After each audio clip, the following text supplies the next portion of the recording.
Ja, hier zit de stadsschouwburg. Je brengt ons er maar gewoon heen. Ja. Als je het ziet, dan is het ook...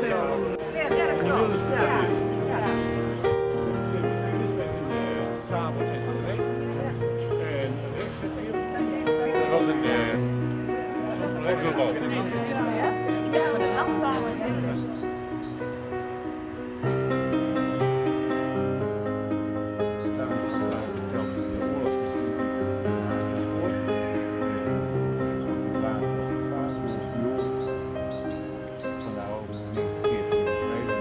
Maar hoe heet zo'n relief nou? Het zit aan bak. Relief.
En het is nu uitgebreid met een ploeghuis. En we vinden regelmatig tentoonstellingen plaats van ploegen. Ja. Dat is van in het midden. In het midden van een huis heb je dan een paar van vooruitspringende delen. En als je hier even rondkijkt, daar bij Radio Noord, CV Noord, op die daggezelletjes, in paantjes.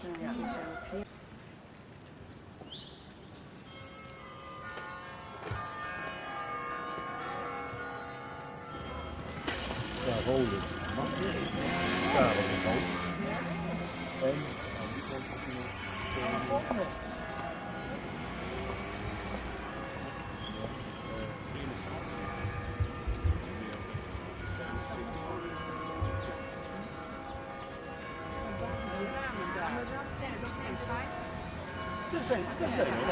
Dat zijn nog geen paardjes, ja.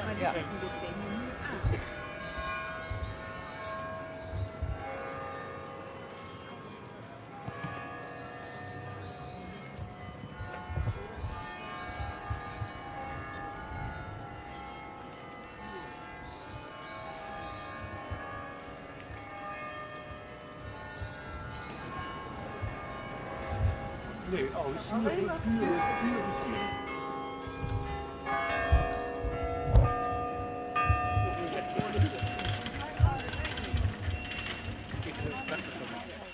Ja, dit is ook weer geschreven natuurlijk. Je hebt allerlei recensies geschreven over de ploeg. En hij heeft zelf ook getekend en als je die tekeningen Ja. Willem zit aan de voorkant, klopt helemaal niet.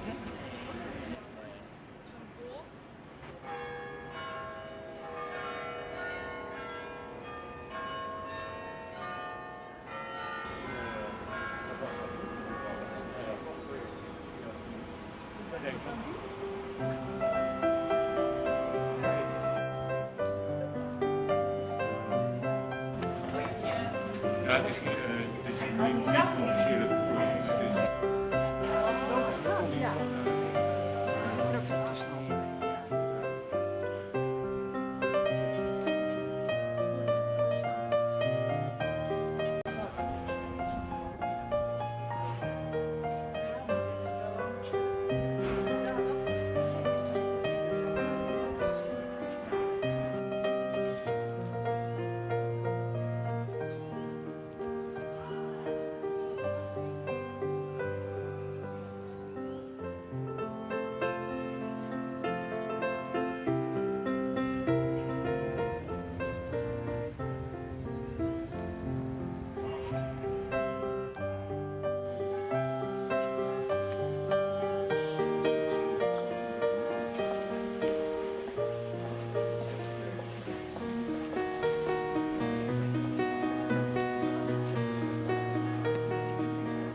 weer veranderd. Toen kon ze recht voor pensioengeld. Maar uiteindelijk kwamen we voor de restauratie te staan. Maar de woning voldeed niet meer en de eisen van deze tijd. Hebben we 3 jaar gesloten geweest. Zijn in september in 92 weer heropend, verplicht, aan de hoofdmaaltijd van deze kunstenaar. Je ziet daar nog tekening van Peter Straaskant. Daar zit u de hoofdpoort weer. Daar is een kleine pot met aan een hapje. Er zijn nog 2 hapjes meer bij, dat kan vrij opgewonden worden.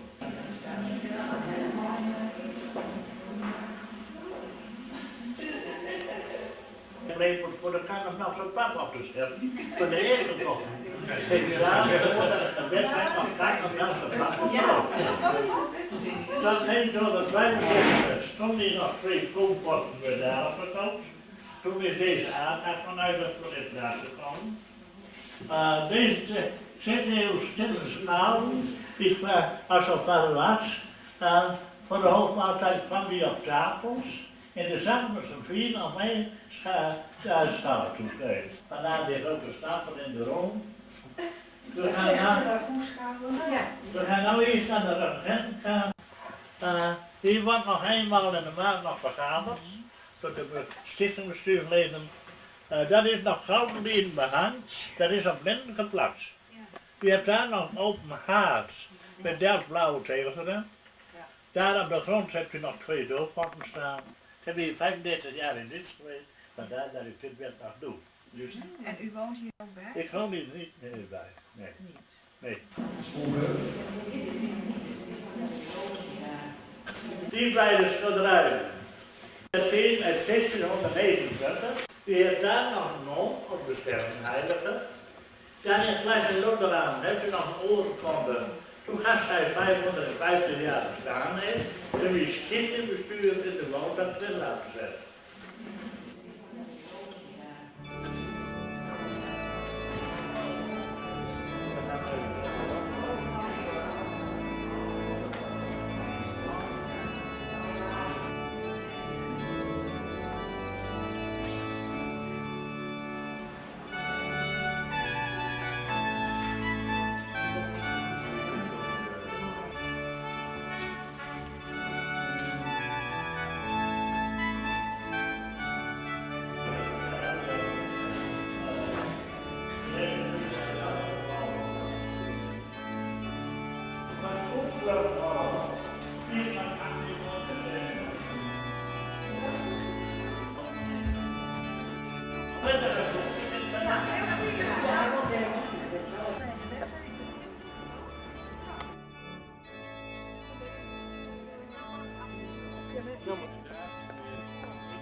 Prisma, die kant die was eigenlijk helemaal vol met podcasten. En die zijn allemaal...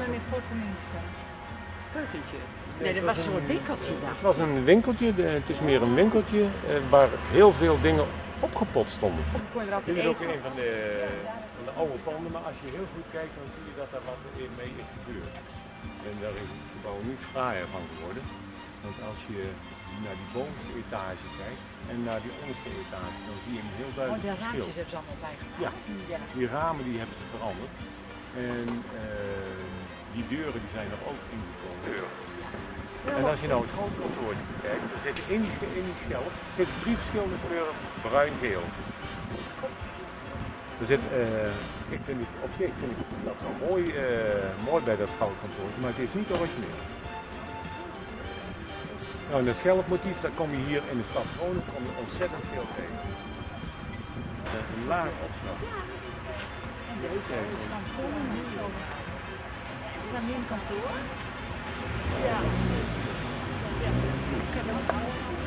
Hier nog in Groningen zijn.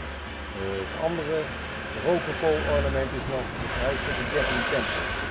Dat is in de Oude Bootringenstraat. Daar zitten nog de fundamenten van die sluis.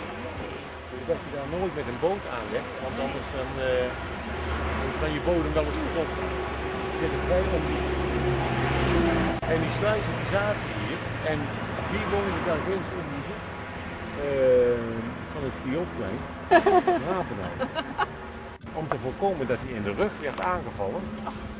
Dan zit hier de sluizen dicht, dan liep het water vol. Dan liep de achterlanden onder water, zodat hij niet in de rug kon worden aangevallen. Dus dan kon hij alleen aangevallen worden vanaf die kant. Dat porselein was wat hij dan bestelde in China. Dat heette dan, als je Chinees porselein op bestelling deed, dan heette dat Chine Commande. Gecommandeerd Chinees aardewerk. Maar hij wou ook laten zien dat het van hem was en hij zette dan overal een eekhoorntje op. Oorspronkelijk zat hier een balkonnetje daar. En je ziet ook die ingang hiernaast. Dat is helemaal weg. Dat is helemaal weg. Het is eigenlijk ook verdeeld in 2 stukken, in 2 panden. Maar dit was een heel mooi baldakijn. En daaronder had je de enige kariatide die Groningen rijk was. En wat zijn kariatiden? Dat zijn mensen die een balkon dragen. Kun je nog herinneren bij de Grieken?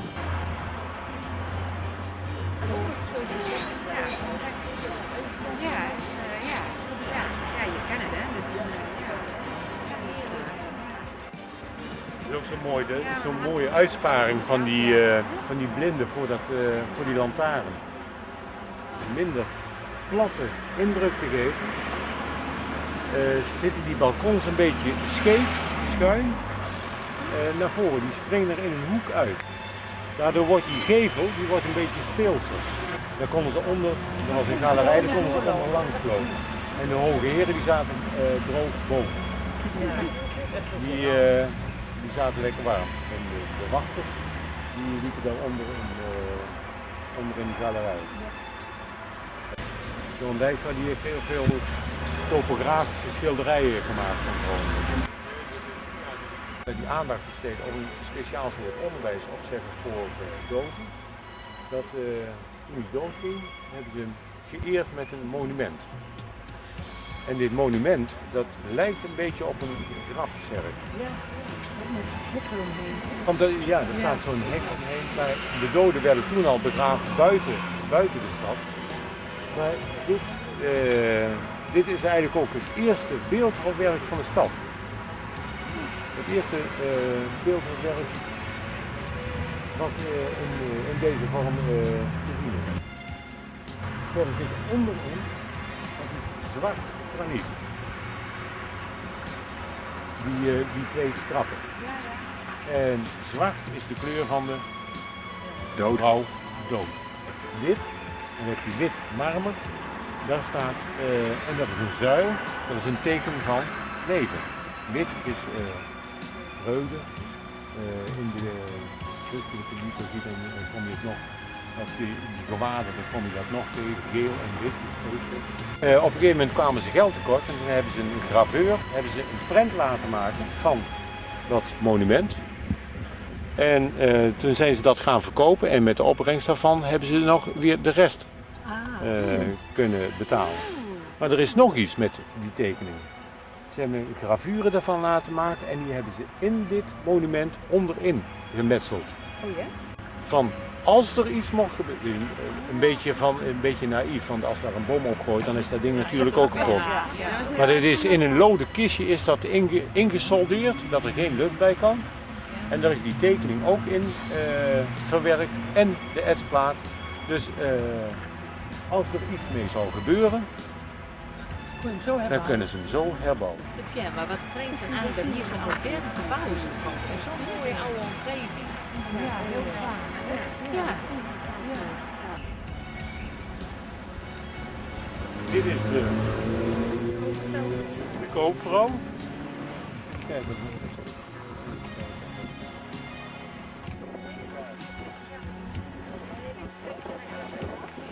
En het is heel makkelijk tegenwoordig, je hoeft niet eens meer na te denken, want het staat er gewoon bij. Ja, koopvrouw. En er staat ook bij door wie het gemaakt is en wat voor materiaal.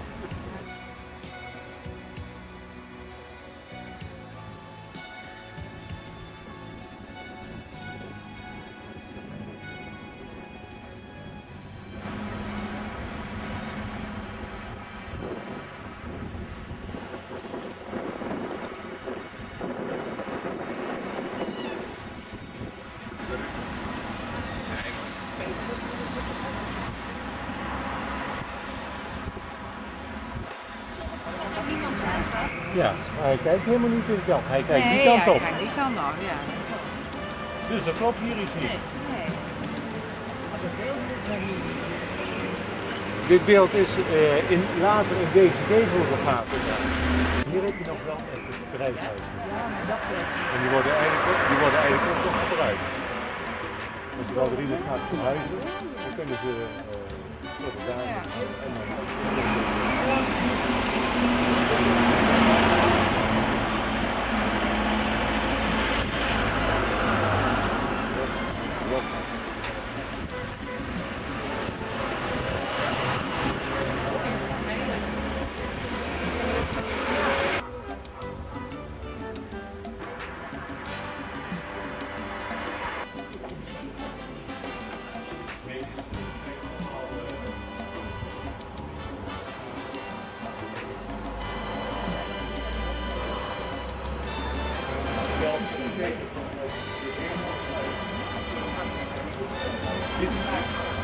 Ja.